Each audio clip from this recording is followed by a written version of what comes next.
Começa agora o programa 20 Minutos com Breno Altman.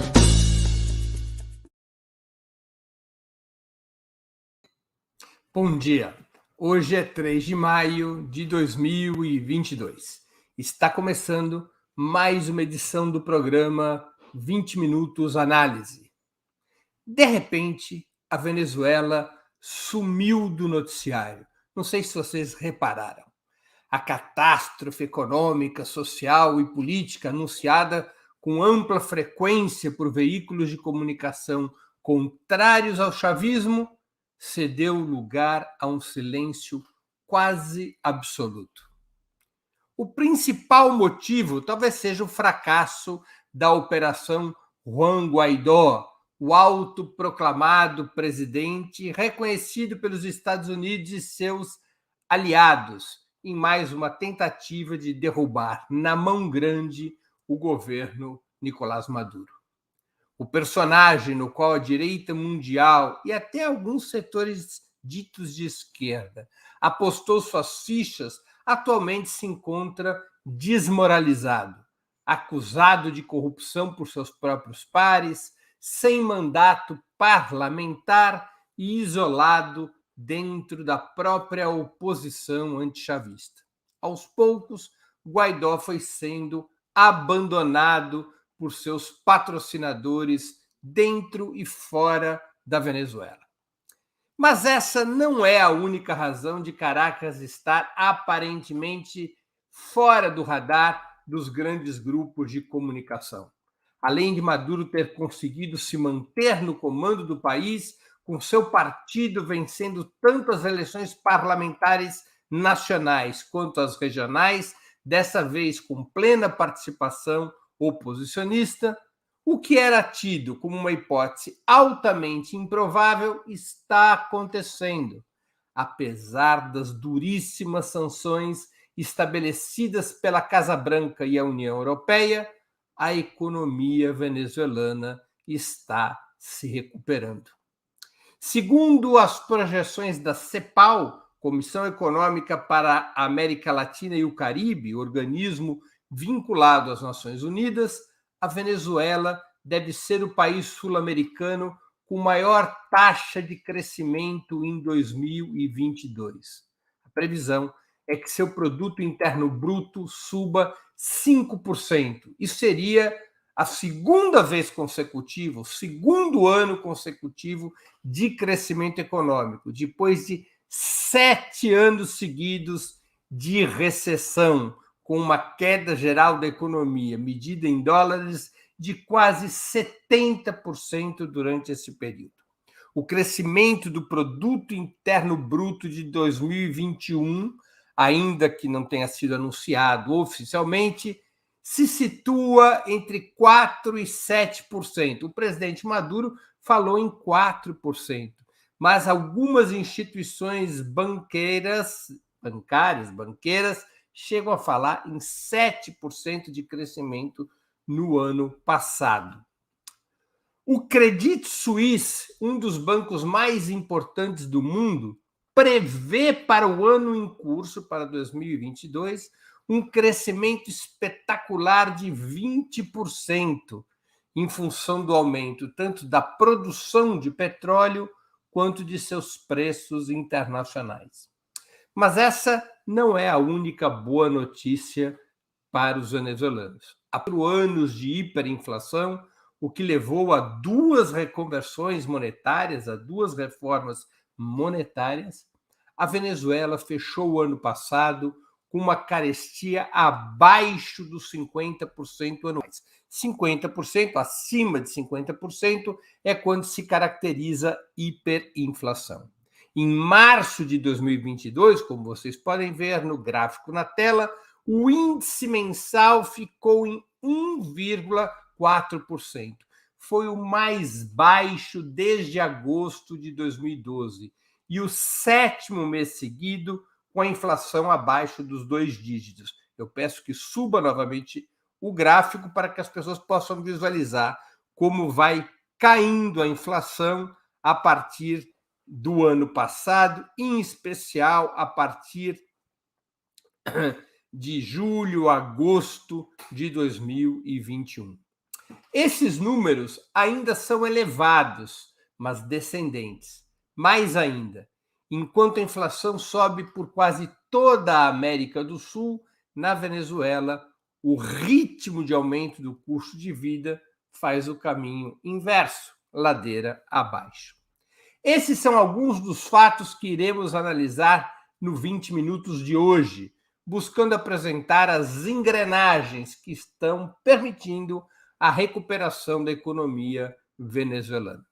Antes de começar, eu quero pedir um pouquinho de paciência para o nosso imprescindível recado comercial. A Opera Mundi é sustentada principalmente pelo apoio de seus leitores e espectadores.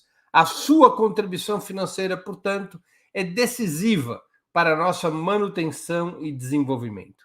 Há 5 formas possíveis de contribuição. A primeira delas, você pode se tornar assinante solidário de Opera Mundi em nosso site, com uma colaboração mensal permanente. Basta acessar o endereço operamundi.com.br/apoio. Vou repetir, operamundi.com.br/apoio. Segunda forma de contribuição, você pode se tornar membro pagante de nosso canal no YouTube. Basta clicar na opção Seja Membro, está diante dos seus olhos.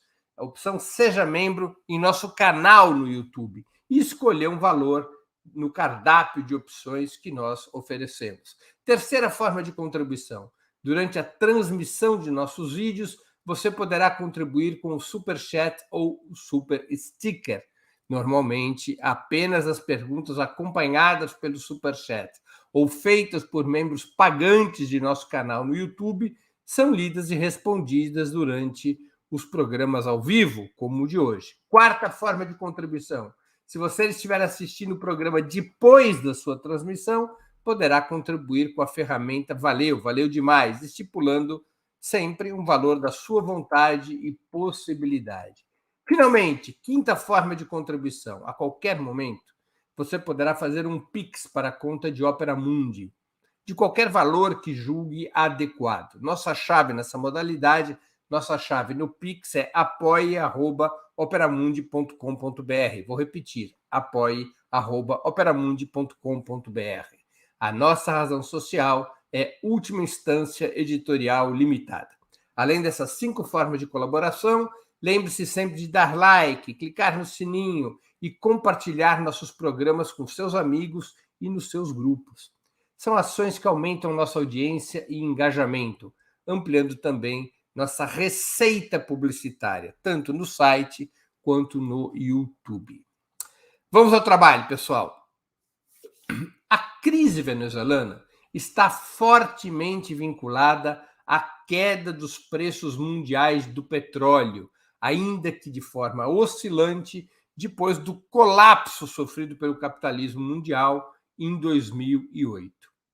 Depois de bater recorde histórico em junho de 2008, alcançando 132,83 dólares, o barril cairia para um preço médio inferior a 70 dólares entre 2008 e 2010. Houve uma etapa de recuperação entre 2011 e 2014, com o retorno ao patamar médio de 100 dólares, mas depois despencou para baixo dos 50 dólares entre 2015 e 2017, subindo lentamente até 2020 e depois derretendo para menos de 35 dólares médios durante a pandemia, para se recuperar em 2021, retornando a uma média de 60 dólares e disparando acima dos 100 dólares com o início do conflito ucraniano. Estudar o mercado do petróleo é essencial para compreender a economia venezuelana. Esse país, além de ter as maiores reservas reconhecidas do mundo, recolhe da comercialização dessa commodity mais de 90% de suas receitas com exportação.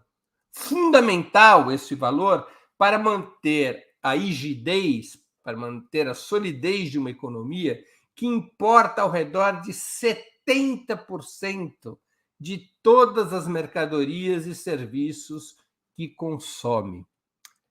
Além das questões comerciais, além do petróleo permitir a importação das mercadorias e serviços fundamentais para a sociedade venezuelana, o petróleo também é a arrecadação principal do Estado.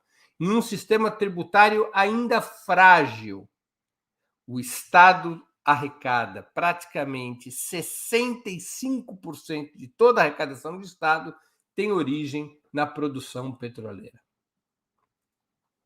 Mais ou menos no mesmo período da segunda queda dos preços do barril, do petróleo, entre 2014 e 2015, começaram as sanções aplicadas pelos Estados Unidos, ainda durante o governo Barack Obama. Essas sanções seriam agravadas por Donald Trump a partir de 2017 e, mais rigorosamente ainda, a partir de 2019, praticamente asfixiando os fluxos financeiros do país, além de congelar quase todos os seus ativos, depósitos financeiros, reservas em ouro, refinarias no exterior. A Venezuela, de uma hora para outra, perdeu acesso a todos esses seus ativos no exterior, além da possibilidade de usar bancos que tivessem algum negócio com os Estados Unidos para realizar tanto pagamentos quanto recebimentos de contas. Formou-se assim a tempestade perfeita, crise, além do tombo provocado pela oscilação negativa nos preços do petróleo, com reflexos duríssimos sobre a capacidade de importação e abastecimento interno e com a evasão apocalíptica sobre a arrecadação tributária, a Venezuela se viu às voltas também com um bloqueio que impedia o pagamento e recebimento de contas, a obtenção de crédito, o acesso a bens fundamentais e assim por diante. A tempestade perfeita foi, portanto, a combinação entre a crise do mercado de petróleo e as sanções dos Estados Unidos. Durante os primeiros 15 anos de governo chavista, entre 1999 e 2014, é verdade, o país não havia conseguido escapar da dependência do petróleo.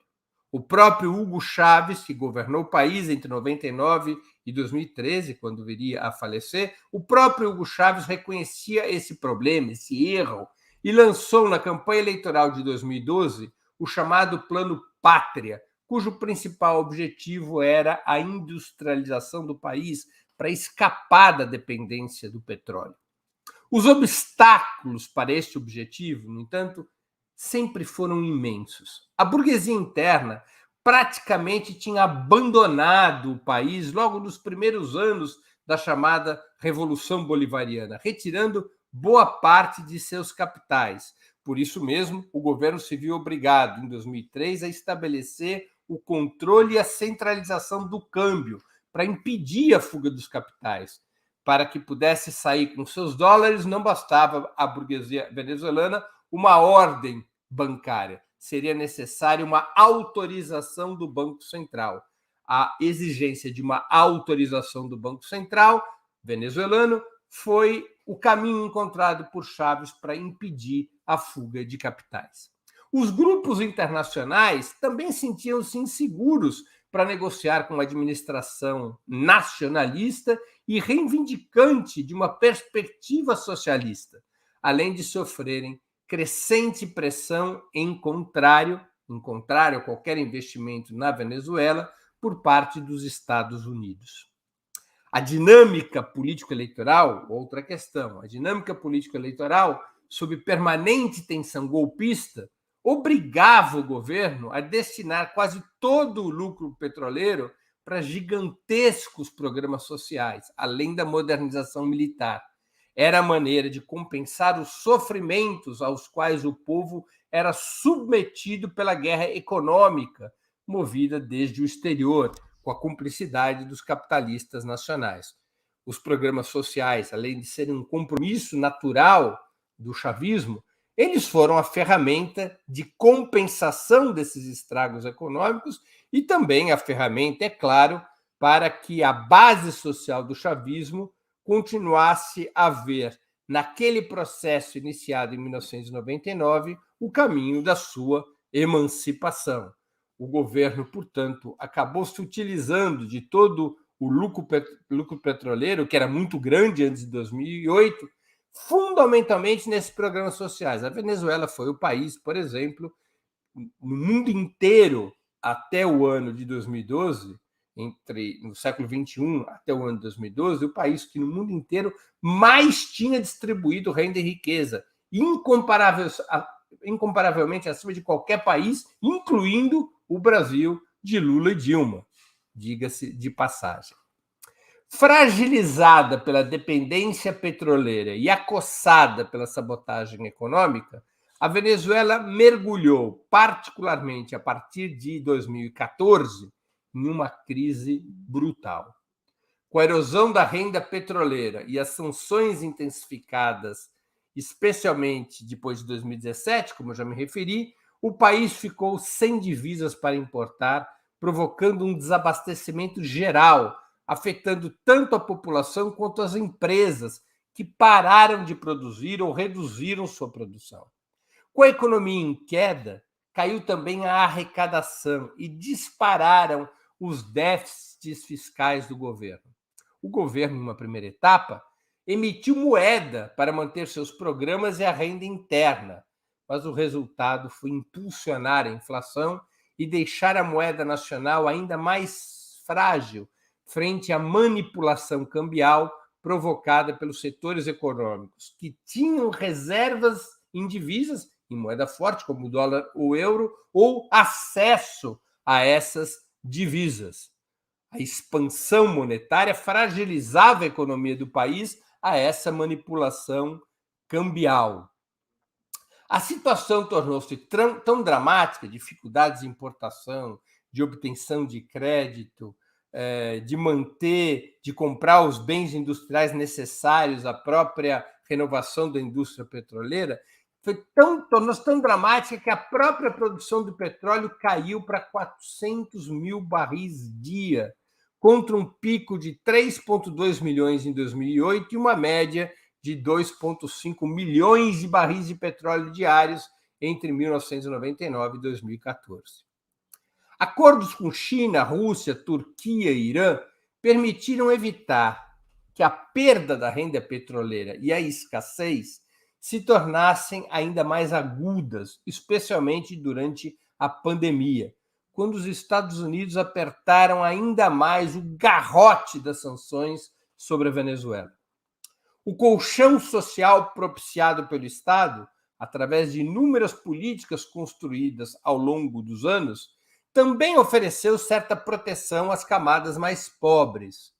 Tornou-se inevitável, no entanto, o fenômeno da imigração, como ocorrera antes com outros povos da região. A imigração venezuelana é calculada desde 2014 em 5 milhões de pessoas. O cálculo é das Nações Unidas. Enquanto o governo Maduro tentava reorientar a estratégia para enfrentar a dificílima situação, alguns processos positivos começaram a ocorrer. Vejam só a ironia. A agricultura, antes sufocada pelas importações subsidiadas, sem preço para competir com os produtos estrangeiros, subitamente começou a se desenvolver, ocupando o espaço deixado vazio pela impossibilidade de compras externas. É isso mesmo que vocês estão ouvindo, pessoal. O governo era o maior obstáculo para a agricultura venezuelana. Por quê? Porque para garantir o abastecimento do mercado interno e o acesso de uma população que entre 1999 e 2014 teve seu poder aquisitivo crescendo muito, o governo, para garantir o abastecimento de comidas, de produtos industriais, enfim, de toda a gama de mercadorias e serviços, o governo importava inclusive produtos agrícolas, e muitas vezes aplicava subsídios a esses produtos agrícolas para que a população pudesse ter acesso a esses produtos com preços acessíveis, tivesse acesso com preços razoáveis. e isso inibia a agricultura venezuelana. Com as sanções, as dificuldades e praticamente a proibição de importações, começou a haver um movimento oposto. A agricultura começou a se recuperar. Pequenos e médios proprietários, cooperativas e até empresas estatais aumentaram a produção de gêneros alimentícios, reduzindo a dependência internacional. Mesmo enfrentando limites draconianos, como a ausência de fertilizantes e outros insumos, os produtos agrícolas nacionais começaram a ocupar prateleiras e supermercados e a integrar a CLAP, que é o nome dado à cesta básica fornecida pelos comitês locais de abastecimento e produção. CLAP é a sigla para Comitês Locais de Abastecimento e Produção, que foram instituídos e financiados pelo governo a partir de 2016. No início, essa cesta básica era quase toda de produtos importados. Depois das sanções, da ampliação das sanções americanas, eram produtos que vinham da Turquia, da Bielorrússia, da Rússia, até um pouco da China. Mas com a recuperação da agricultura a partir de 2017, 2018, os produtos agrícolas nacionais começaram a ocupar parte desta oferta da CLAP. A CLAP é muito importante para a agricultura, para o abastecimento do país. Ela atinge praticamente 70% da população venezuelana. É uma cesta básica mensal entregue por essas estruturas de organização popular e de combate à escassez, os CLAPs, esses comitês locais de abastecimento e produção. Foi aumentando, portanto, o percentual de produtos dessa cesta de origem nacional. Estou aqui me referindo especialmente aos produtos agrícolas ou agropecuários. O presidente Maduro, então, atento a outras experiências históricas e estudando o desenvolvimento da agricultura venezuelana, operou uma mudança paulatina da política econômica, que viria a se consolidar entre 2020 e 2021, já com a economia sob a direção da vice-presidenta do país, Delcy Rodrigues. Delcy Rodrigues acumula hoje a vice-presidência executiva da Venezuela com o Ministério da Economia e Finanças. Em uma entrevista no início de 2021, Maduro iria comparar as medidas que estava adotando com a NEP soviética, adotada por Lenin em 1921, logo depois da vitória na Guerra Civil que consolidou a Revolução Russa. Maduro compararia as medidas que estava adotando com a NEP soviética e com as reformas chinesas. Qual era a lógica tanto da NEP soviética quanto das reformas chinesas e também a lógica que Maduro reivindica para sua própria política econômica. Um reequilíbrio da relação entre Estado e mercado. Basicamente, o que o governo venezuelano passou a fazer foi, através de vários instrumentos, reduzir o controle sobre o fluxo de capitais interno e externo, ao mesmo tempo em que revertia as políticas fiscal e monetária expansionistas que anteriormente foram aplicadas sem maior resultado. O que quer dizer política fiscal e monetária expansionista? Quer dizer mais gastos do governo e mais emissão de moeda e de dívida, já que o governo vivia uma situação de queda brutal da sua arrecadação. Numa etapa inicial, essa foi a política seguida por Caracas, que não deu certo. Maduro muda esta política para oferecer um maior espaço ao mercado, ao capital privado, para tentar enfrentar emergencialmente os problemas da economia venezuelana. Nós poderíamos resumir em 5 pontos a política econômica que se consolida especialmente a partir de 2020. Primeiro ponto: fim do controle e da centralização cambial, após 15 anos de restrições severas, como eu já disse, com o objetivo de impedir a fuga de capitais. Os bancos passaram a receber depósitos e a conceder créditos em dólares, com as empresas comerciais liberadas para importar sem passar pelo Banco Central. Acabou a fila de autorizações para importações. As empresas que conseguissem obter dólares, ou porque seus donos tinham dólares no exterior, ou porque tinham dólares guardados no colchão, a chamada importação door-to-door. Você manda um funcionário comprar produtos no outro país e os produtos passam pela alfândega sem trâmites de importação. Ou porque essas empresas conseguiam créditos em dólar com os próprios bancos venezuelanos, essas empresas passaram a estar liberadas para importar. Isso praticamente extinguiu com cenários de escassez.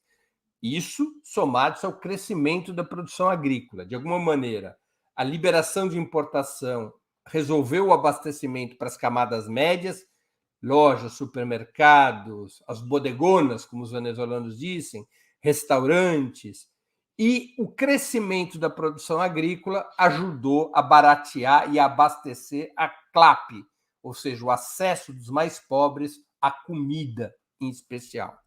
Além de ter resolvido o cenário de escassez, o fim do controle e da centralização cambial também permitiu a multiplicação de lojas e outros estabelecimentos comerciais geradores de emprego. Passou a ser uma fonte de emprego.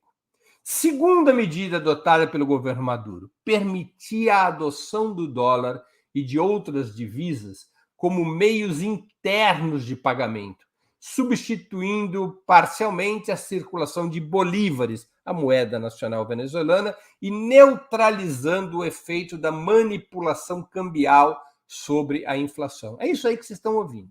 O governo permitiu que tudo fosse pago em dólar. Se você vai num restaurante na Venezuela, você pode pagar em dólar. Se você vai comprar um produto numa loja, você pode pagar em dólar. E assim por diante. Você opta a moeda que você quer pagar. Quer pagar em bolívares, quer pagar em euro, quer pagar em dólar, até em real dá para pagar em algumas lojas e restaurantes. Mas tudo está indexado pelo dólar. Então houve a tendência das pessoas passarem a utilizar dólar. E com isso, você estabilizou, o dólar acabou funcionando como um indexador da economia. E com isso se esterilizou parte da inflação, especialmente a manipulação cambial. O que acontecia na Venezuela? Muito da inflação venezuelana era provocado pela manipulação cambial. Os agentes financeiros estipulavam que o dólar passava a valer de um dia para o outro 5% a mais em bolívares. Desvalorizavam o acesso ao dólar em 5%. O Bolívar passava a valer 5% a menos em relação ao dólar. Era colocado isso no computador, nos sites de internet. Como havia muita abundância de bolívares na economia, e a perspectiva era sempre de uma desvalorização crescente da moeda, as pessoas corriam para comprar o dólar, ou todos os preços acabavam se indexando por essa informação a respeito do dólar. Não tinha nenhum vínculo com a situação real, aumento de custos, nada disso. Era pura especulação que fazia com que os setores que tinham dólar, os setores capitalistas que tinham dólar, que conseguiam entrar com dólar, que tinham reservas em dólares, ganhassem fortunas da noite para o dia. Na medida em que a economia se dolariza, se esteriliza essa manipulação cambial sobre a inflação. Terceira medida, redução do subsídio à gasolina e ao comércio de muitos produtos sofisticados. E, com isso, se reduz também o déficit primário do governo de 20% em 2017, quando começa a hiperinflação, para menos de 8% em 2020, o que também leva à diminuição das emissões monetárias. O governo conseguiu alcançar um maior equilíbrio entre a arrecadação e os gastos, embora ainda se mantendo numa faixa negativa. Isso foi muito importante para retirar pressão sobre a situação inflacionária do país. O subsídio à gasolina da Venezuela era calculado entre 8 e 12 bilhões de dólares por ano. Para vocês terem uma ideia, a última vez que tinha sido reajustado o preço da gasolina na Venezuela tinha sido em 1989. A Venezuela já estava, quando o preço do petróleo o preço da gasolina é reajustado em 2020, a Venezuela estava há 31 anos sem aumento da gasolina. encher um tanque de uma dessas caminhonetes de 90 litros custava na Venezuela, não é brincadeira, custava menos de $2. É como se você pudesse encher um tanque de 90 litros aqui no Brasil por R$10.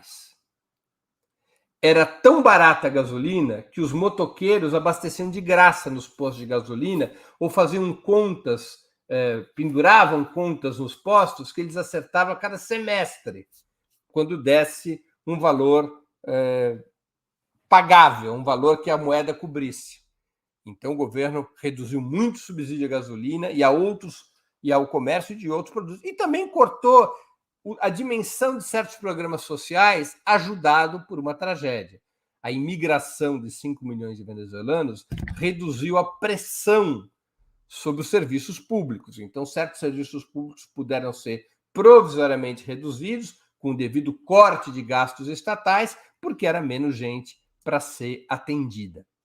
Quarta medida, adoção de uma nova legislação chamada Lei Antibloqueio em 2020, que consolidou, que legalizou, que estruturou a possibilidade do governo fazer associações com o capital privado, incluindo o capital estrangeiro, e de criar zonas econômicas especiais, seguindo o exemplo da China pós-1990. Esse caminho das zonas econômicas especiais agora está sendo discutido pela Assembleia Nacional numa lei específica que deve ser proximamente aprovada. Esta política, a política antibloqueio, a política de abrir para associações com capital, apesar das sanções, permitiu atrair novos investidores. E esses novos investidores permitiram a paulatina recuperação da indústria petroleira da Venezuela. E, por fim, quinto item, medidas de reorganização e fortalecimento da indústria petroleira.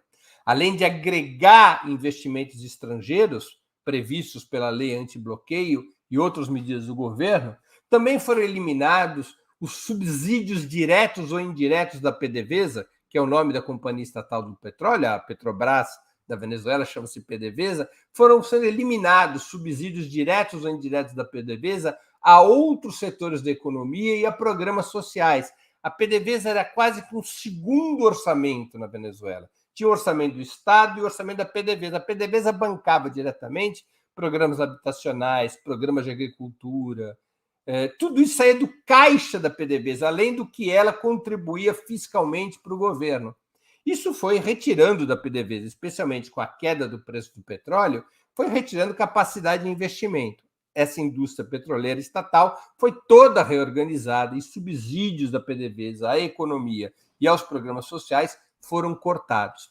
Isso permitiu recuperar paulatinamente a produção nacional do petróleo, que passou a 636 mil barris diários em 2021 e a 728 mil barris em março de 22, podendo chegar, a expectativa do governo é essa, podendo chegar a 1 milhão de barris diários antes de junho desse ano, e eventualmente alcançar 1,8 milhão até o final de 2022, beneficiando-se também da alta do preço do produto, que está acima dos $100 e subindo após a irrupção do conflito na Ucrânia. Então, a reorganização da indústria petroleira, a recuperação da capacidade produtiva do petróleo também é um elemento decisivo para a retomada do crescimento da Venezuela. Aliás, é o elemento mais importante, porque é a indústria do petróleo que permite à Venezuela oxigenar o conjunto das atividades econômicas e financiar os programas sociais. Essas medidas foram as mais destacadas para o duplo movimento feito pelo governo Maduro, de contenção inflacionária, por um lado, e de recuperação do crescimento, por outro. O governo não adotou medidas anti-inflacionárias que inibissem ainda mais o crescimento econômico. O governo adotou um programa que simultaneamente permitiu conter a inflação e recuperar o crescimento. Adotou medidas de liberação dos fluxos de capitais e de liberação da dolarização para conter a inflação, mas adotou outras medidas que permitiram recuperar o crescimento. Esse movimento duplo foi possível porque as medidas propiciaram maior oferta de produtos, redução da inflação inercial movida pelo câmbio, como eu expliquei, maiores investimentos do capital privado, especialmente na indústria petroleira, melhoria da situação fiscal do governo e retomada, claro, da principal indústria nacional, que é o próprio petróleo. Claro que a situação ainda é de extrema dificuldade, principalmente por conta das sanções que continuam em vigor. Apesar de alguns sinais de relaxamento, pela necessidade dos Estados Unidos em recompor suas reservas petrolíferas sem o petróleo russo. O principal problema que enfrenta o governo Maduro é a queda violenta do poder aquisitivo salarial da classe trabalhadora durante todo o período hiperinflacionário. Com maior folga fiscal agora, resultante do corte de despesas e do aumento de arrecadação, e afastado o perigo da escassez de produtos, o que é sempre um elemento inflacionário, o governo começou a impulsionar aumentos do salário mínimo acima da inflação, além de outros bônus que reforçam a capacidade de compra dos assalariados. O governo começou a ter uma política de salários mais agressiva, até porque os lucros das empresas e a folga fiscal do governo permite avançar no sentido da elevação da renda dos trabalhadores, o que é essencial no projeto da Revolução Bolivariana, é óbvio. Outro problema grave é enfrentar os efeitos colaterais da dolarização. É uma dolarização atípica, pois a Venezuela recorre a essa moeda na economia interna sem ter qualquer suporte do país emissor do dólar, que são os Estados Unidos. A Venezuela consegue ter acesso ao dólar pura e exclusivamente por conta da sua própria atividade comercial, atraindo quem tem em dólares a gastar dentro do país. Isso não é simples, não pode ser eterno esse movimento de dolarização e nem é razoável para a soberania de um país ter como moeda a moeda de outra nação. É uma coisa provisória. Tanto é assim que, na medida em que a economia vai melhorando, a Venezuela começa a limitar a dolarização. Recentemente, foi estabelecido um imposto que torna mais cara a utilização da moeda estrangeira do que da moeda nacional. Foi estabelecido um imposto para isso, um pequeno imposto que torna mais caro usar o dólar. Com o dólar tem um acréscimo de 3% se você pagar em dólar, que os estabelecimentos têm que pagar para o governo. Se você pagar em moeda nacional, não tem esse imposto. Mas é uma medida cautelosa para não reabrir a porta da especulação cambial contra o Bolívar, quando a economia ainda não está suficientemente sólida e protegida. Por fim, na medida em que avança para superar a longa crise dos últimos 7 anos, o governo também reorienta seus planos e recursos para o desafio econômico maior da Revolução Bolivariana: romper com a dependência petroleira, industrializar o país, permitir uma via de desenvolvimento sustentável para retomar o movimento de redução da desigualdade de renda e riqueza.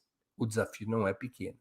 O presidente Maduro, nas últimas semanas, ele voltou a enfatizar o caráter socialista da Revolução Bolivariana, ao qual estaria subordinada a economia mista, Estado e mercado, que seu governo busca implementar como modelo de transição. Não é à toa que ele fez isso. Não é à toa que ele reivindica o caráter socialista da Revolução Bolivariana. Refeito o arranjo do funcionamento econômico para enfrentar a crise, com a retomada dos setores capitalistas, o seu governo sabe que é chegada a hora de distribuir os frutos dessa recuperação para sua base social, através de salários e outras formas de remuneração do trabalho, até mesmo para expandir um mercado interno de massas que dê oxigênio de curto, médio e longo prazo à economia local. Muito obrigado pela atenção e peço desculpas por ter passado e muito dos 20 minutos de exposição. Antes de continuarmos, aproveito para pedir novamente que vocês contribuam financeiramente com o Opera Mundi. Lembrem-se, há 5 formas de fazê-lo. A primeira é a assinatura solidária em nosso site, operamundi.com.br/apoio. Vou repetir, operamundi.com.br/apoio.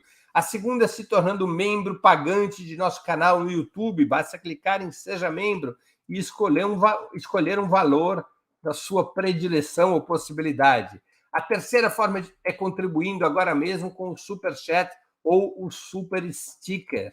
A quarta é o valeu demais, que funciona exatamente como o Super Chat, mas quando você estiver assistindo nossos programas gravados. A quinta é através do Pix.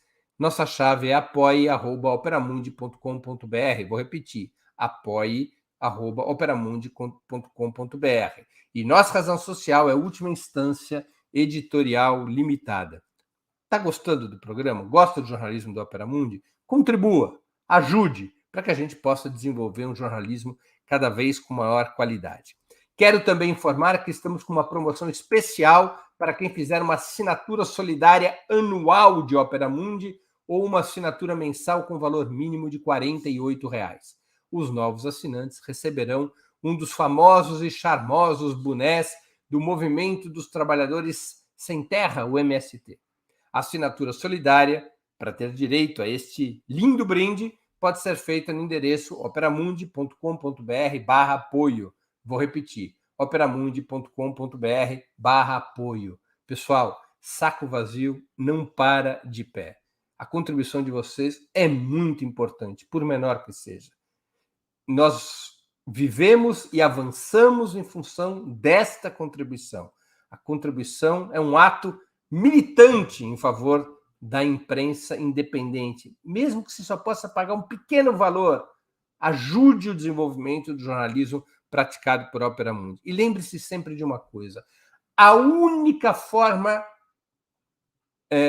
real de se combater fake news é o jornalismo de qualidade, como o Opera Mundi tenta oferecer todos os dias.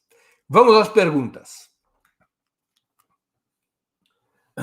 O Américo Machado, que contribuiu com R$10 no Superchat, ele pergunta, vamos aqui a questão do Américo Machado. Breno, qual a tática da Venezuela para ficar fora do SWIFT em parceria com a China e qual o nível de parceria militar com a Rússia? O Comitê Popular de Luta, Casa Forte, Recife, abraça vocês. E eu abraço o Comitê Popular de Luta, Casa Forte de Recife. Olha, Américo, bom, são questões diferentes, né? A parceria militar com a Rússia é muito importante e já é antiga.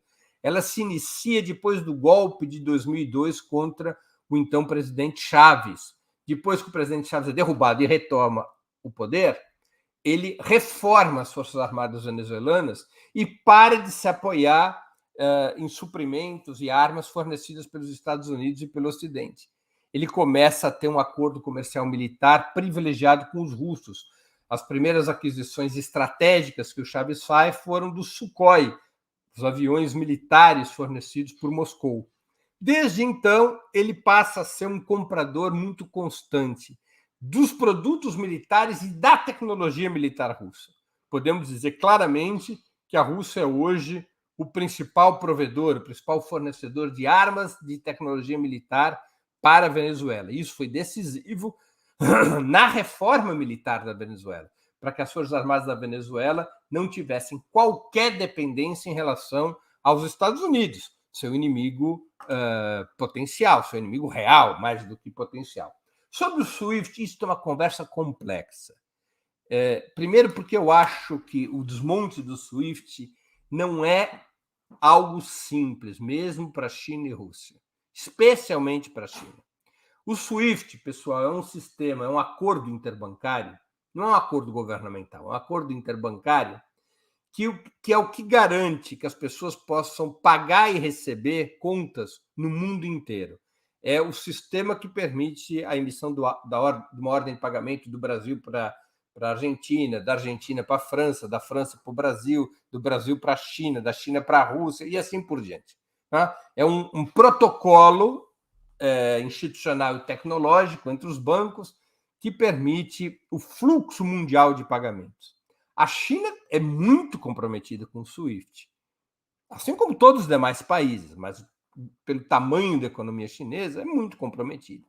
A situação da Venezuela está relativamente simples, porque a conta de capitais da Venezuela e mesmo os seus gastos correntes são muito mais simples do que a China, até em função das sanções. Né? O que a Venezuela exporta?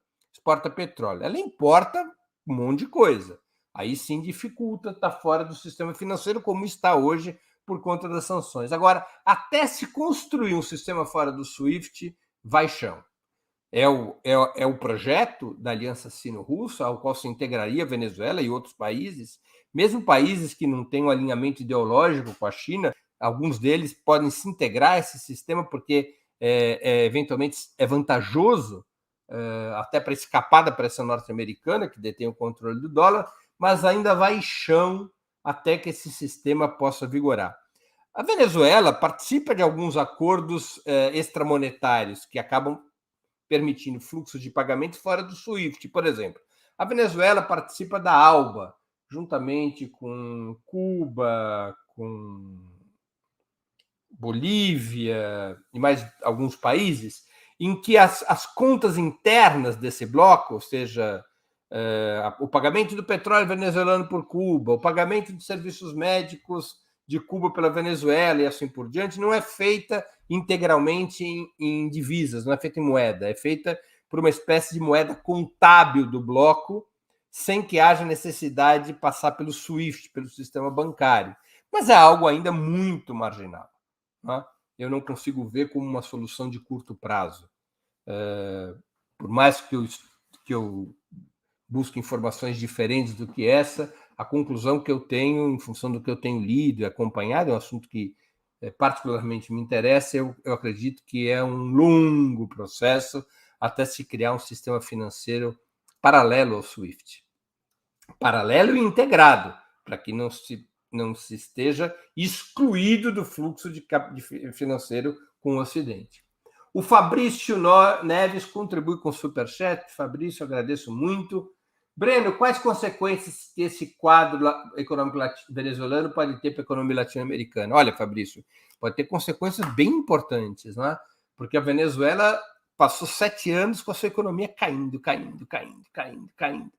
Isso tinha incidência sobre a média do crescimento econômico da América Latina. A Venezuela é a 4ª economia da América do Sul, né?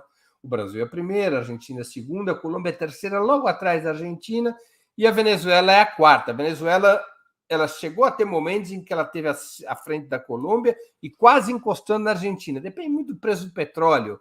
Vai ver só o PIB da Venezuela em 2022. Como eu disse no início do programa, o Credit Suisse acha que a economia venezuelana pode crescer 20% esse ano. E se o preço do petróleo continua subindo, ela vai subindo junto, porque a Venezuela é uma grande exportadora de petróleo e disso depende da sua economia. Né? Então, se a economia venezuelana ela começa a crescer, ela ajuda a empurrar para cima a taxa de crescimento da América Latina. Veja só, no caso brasileiro, se a economia venezuelana continuar crescendo tão acima da economia brasileira, a economia venezuelana está calculada pela CEPAL em crescer 5%. A brasileira em crescer, acho que 1,5%. Ou nem isso, acho que 1,5% pela CEPAL. Então, 3 vezes a taxa de crescimento venezuelana em relação à brasileira. O que isso significa? Significa que a economia venezuelana ela vai ter mais recursos. Ao ter mais recursos, ela precisa de mais produtos. Como a Venezuela não produz tudo que necessita internamente, ao contrário, é uma grande importadora, o Brasil vai ser beneficiado pelo crescimento da economia venezuelana. Mais produtos brasileiros poderão ser vendidos à Venezuela. O Brasil sempre teve superávit comercial com a Venezuela. E essa diferença de taxa de crescimento entre a Venezuela e o Brasil continuará beneficiando o Brasil. Por isso também sob esse ponto de vista, é uma estupidez a política do cavernícola, a política do Bolsonaro em relação à Venezuela. A Venezuela é uma fonte de prosperidade para a economia brasileira e não uma fonte de problemas. Exatamente, porque sempre que a economia venezuelana cresce, ela compra mais do Brasil. Outra pergunta. Daniel Cruz e Souza. Breno, o que você tem a dizer sobre o comentário da ex-presidente Dilma sobre o chavismo haver feito uma opção pelos militares e não pela democracia em um programa 20 minutos anterior? Daniel, não foi exatamente essa a citação ou a frase da presidenta Dilma. Se minha memória não me trai, ela disse que o chavismo fez uma opção pelos militares e não pela organização popular. Ela nunca quis dizer, penso eu, de que a Venezuela estava fora da democracia. Foi uma pergunta que eu fiz a ela num programa em que eu pedi a ela que comentasse a experiência chavista de mobilização popular como fator de governabilidade, e ela me respondeu: não, Breno, na Venezuela não foi a participação popular o fator de governabilidade, foi a opção pelos militares. Então, esse é o contexto da frase dela. Muito educada e modestamente, eu não concordo com a presidenta Dilma. Eu acho que é um ponto de vista insuficiente, incompleto. É verdade que o chavismo também se apoia nas Forças Armadas, mas o chavismo se apoia nas Forças Armadas e na organização popular simultaneamente. Inclusive, o chavismo só pôde fazer a reforma militar, que ocorre depois do golpe de 2002, porque o golpe foi derrotado graças à mobilização popular. O Chávez não tinha o controle das Forças Armadas até 2002. Só viria a ter depois de 2002, quando o Estado-Maior golpista das Forças Armadas é derrotado, quando os generais que se aliam ao golpe são derrotados. A partir dali, o Chávez ia ter força para reformar, para passar para a reserva os generais golpistas, para nomear militares de uma geração mais jovem, da sua geração, para o comando das forças, e estruturar. Na prática, o Chávez reestruturou as Forças Armadas. Até um nome novo ele deu às Forças Armadas. As Forças Armadas Nacionais, as FAN, passaram a chamar FAMB, Forças Armadas Nacionais Bolivarianas. Ele fez uma reforma completa das Forças Armadas após o golpe de 2002. E o que permitiu ao Chávez ser vitorioso contra o golpe de 2002? A mobilização popular, que sempre foi um elemento da cultura política, da estratégia chavista, diferentemente do que a experiência brasileira. Na experiência brasileira, a mobilização popular não foi um fator essencial de governabilidade, como sabemos, ainda que isso seja tema para uma outra conversa e não para o programa de hoje. Então, é assim que eu me situaria sobre o comentário da ex-presidenta Dilma Rousseff. Adriana Rodrigues pergunta: teria indicação de algum livro para entender a Venezuela atual? Olha, Adriana, tem um pequeno livro, um pouco desatualizado, porque foi escrito em 2016, que permite entender essa história da Venezuela. Esse livro é da Fundação Perseu Abramo, precisaria entrar no site da Fundação Perseu Abramo, e foi escrito por Max Altman, que não coincidentemente é meu pai. Antes de falecer, ele conclui o livro. Nos últimos dias, antes de morrer, ele termina o prefácio do livro. Ele era uma pessoa que estudava e conhecia muito a Venezuela, era uma pessoa muito próxima do presidente Chávez, do presidente Maduro, e ele escreve um pequeno livro sobre a Venezuela numa coleção de livros que a Fundação Perseu Abramo tem. Então, se você entrar na Fundação Perseu Abramo, no site da Fundação, e procurar Venezuela, Max Altman ali no site, eu nem me lembro direito o nome do livro, você vai achar esse livrinho. É um bom livro para ter um primeiro contato com a história e com a realidade venezuelana. A Célia Lacerda pergunta: China e Rússia continuam a dar suporte à Venezuela nesse processo de recuperação interna? Sim, muito suporte. Muito suporte. Sem a China e a Rússia, a Venezuela teria tido muitas dificuldades para passar por esse período duríssimo que houve entre 2014 e 2022. Muitas dificuldades. Né? A China é a principal fornecedora de crédito para a Venezuela, e a Rússia é uma fornecedora de muitos produtos também, além do suporte militar. Né? Não é o suficiente para manter a economia venezuelana, mas é uma base de apoio bastante relevante, essa associação com a China e com a Rússia. Mas não é só com a China e com a Rússia. A Venezuela tem relações muito sólidas com o Irã, com a Turquia, com a Bielorrússia e com outros países com os quais a Venezuela tem ou relações de complementaridade, porque a Venezuela exporta petróleo e esses outros países importam petróleo, então ou relações de complementaridade ou relações de convivência também por conta do petróleo, por serem países parceiros do petróleo, como é o caso do Irã. A Venezuela e o Irã estão entre os países fundadores da OPEP, né, da Organização dos Países Exportadores do Petróleo, na sigla em português. O Júlio Menezes pergunta: o Banco dos BRICS, a alternativa ao BIS, está vinculado aos SWIFT ou aos dois? Está vinculado. O Banco dos BRICS, ele ainda não atingiu sua fase final de maturação, né, Júlio? Como qualquer banco institucional, ele tem relações com todos os sistemas institucionais. Ele não é um sistema exclusivo de uma ou outra guarnição institucional. Mas o Banco dos BRICS ele ainda está num estágio de maturação relativamente baixo se comparado com os instrumentos que você citou, o Banco Interamericano, o Banco Mundial, enfim, com o sistema BIS. Pessoal, com isso, estamos aqui chegando a 1 hora de programa. Com isso, eu complemento as principais perguntas que me foram feitas. E não havendo nenhuma outra questão a ser colocada, eu queria agradecer a todos pela audiência. Especialmente, eu queria agradecer aos que contribuíram financeiramente com a Opera Mundi, com o Superchat, com o Super Sticker. Agradeço aqui ao Júlio Brito, que acabou de fazer um Super Sticker no finalzinho do programa. A Adriana também fazendo uma contribuição. Agradeço muito aos que fizeram essas contribuições, aos que se tornaram membros pagantes do canal do Opera Mundi no YouTube, aqueles que fizeram uma assinatura solidária, especialmente aqueles que fizeram uma assinatura anual ou acima de R$ 48,00 e que ganharão o boné do MST, e aos que contribuíram pelo Pix. Nossa chave, apoia@operamundi.com.br. Eu quero agradecer realmente a todos, porque sem vocês esse programa nosso não faria sentido e não seria possível. Um grande abraço a todos e a todas. Para assistir novamente esse programa e a outras edições dos programas 20 Minutos, se inscreva no canal do Opera Mundi no YouTube. Curta e compartilhe nossos vídeos, deixe seus comentários. O jornalismo de Opera Mundi é mantido com o seu apoio. Faça uma assinatura solidária em www.operamundi.com.br.